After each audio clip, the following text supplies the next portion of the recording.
Hi, this is Terry from Fabric Junction, and today I'm going to show you our 6.5-inch block called Country Farm. And this one is just a little fun, a little different.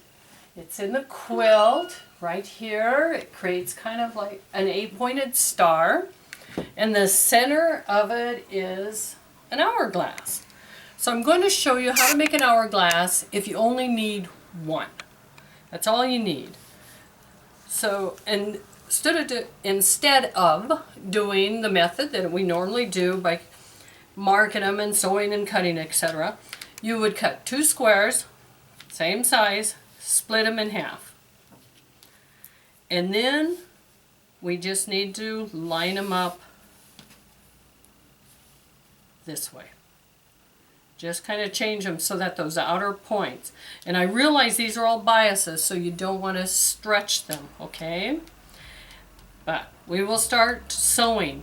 Now, because this is a point that is not my favorite side to start, I'm going to actually fold this over and I'm going to flip it so that I can start on the 90-degree corner and not the smaller.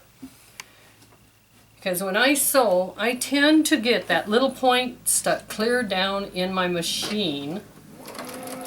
And I'm pretty consistent about doing it, no matter what kind of machine I'm sewing on.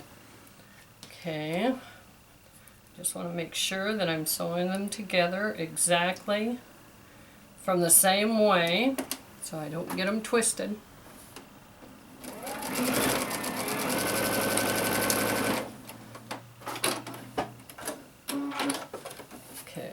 Them sewn together. Now we're going to press, and these are very similar in color, so you decide which one you want to call the dark, and I'm going to call the green my dark.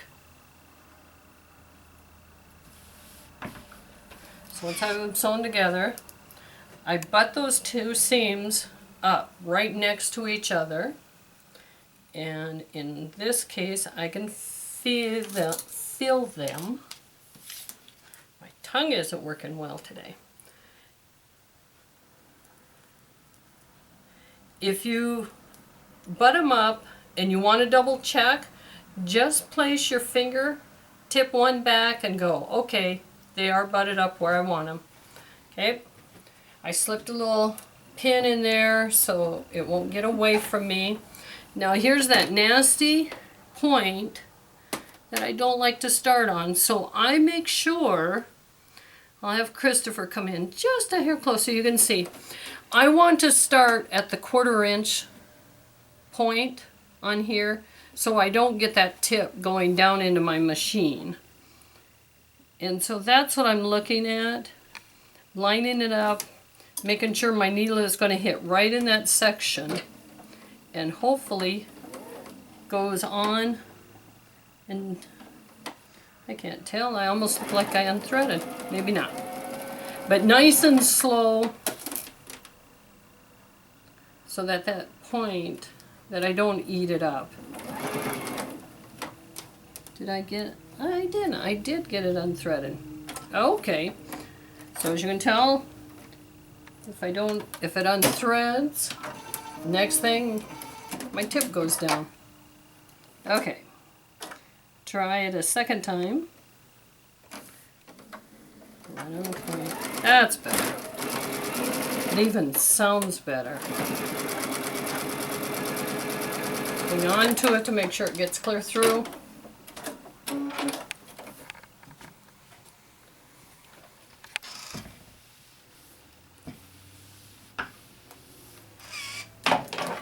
Now we get rid of our dog ears. So we've made an hourglass, and that is the technique I use when I only need to make one for the center of my block.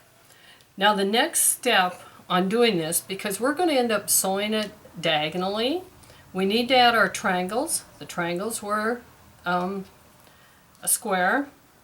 We cut, we place them, we need to center them. So I'm going to take one, and let's see, first one is right sides facing, the second one is wrong sides facing, so that they'll sit right into each other. So I have it centered. We're going to sew that.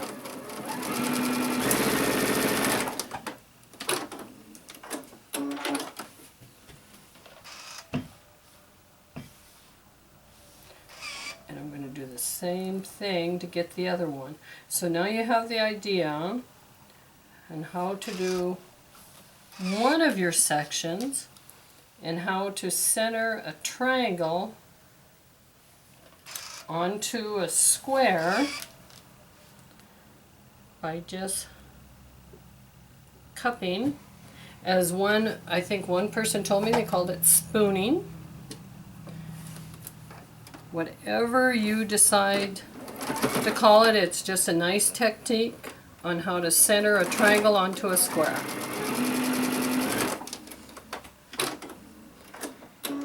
Now this one, we need to press outward, cut the dog ears, and it will go right here. Now the other two need to have the extra triangle on there.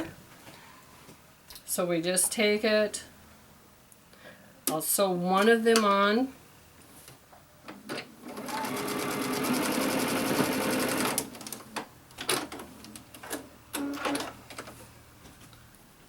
You can see. And then do the same with this one, and now you have your sections. You need two, the smaller ones. You've already got your center. I better use this one because it's all nice and clean. I already have my center with my point. I need to find the center in my piece to match up. This time I need to pin because I would like my pin to go right through here. And one other little step, even though I have it marked, and if you don't know exactly where your quarter is, you can mark your quarter. I've got the fold so I know where my center is. And when I stick my pin in, I'm going to have to shift my light a little bit so I can see my fold and my pencil mark. So I can match those two up. There we go. I get those matched up. And that's where I'm going to put these two together. Okay. Cross my intersection there so I don't cut my tip off.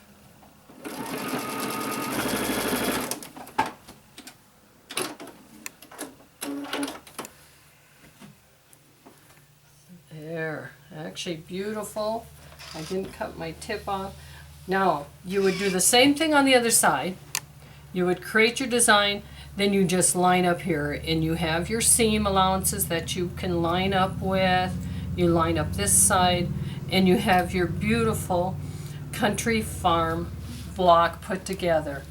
Now if you're going to go ahead and make it a pot holder, cut a backing that's bigger than what you need because it makes it a lot easier when you go to quilt. Piece of batting. And then I use a piece of Insulbrite because that gives me that protection from the heat.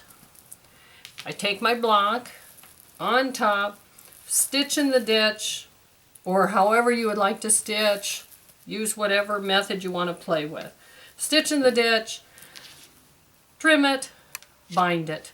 If you don't remember how to bind it, go back to our block. Let's see. And check out our binding, our block. Oh, our video on binding. On this one I did tell you, forgot to tell you, I do add borders to make my pot holders just a little bit bigger. Okay, hopefully that made sense. I think even to myself I sound a little bit confused, but you understand.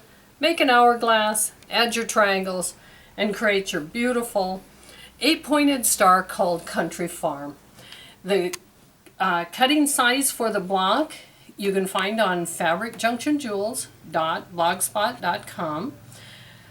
But check out our website, junctionfabric.com, or stop in to see us if you ever get to Sturgis. Thank you for watching.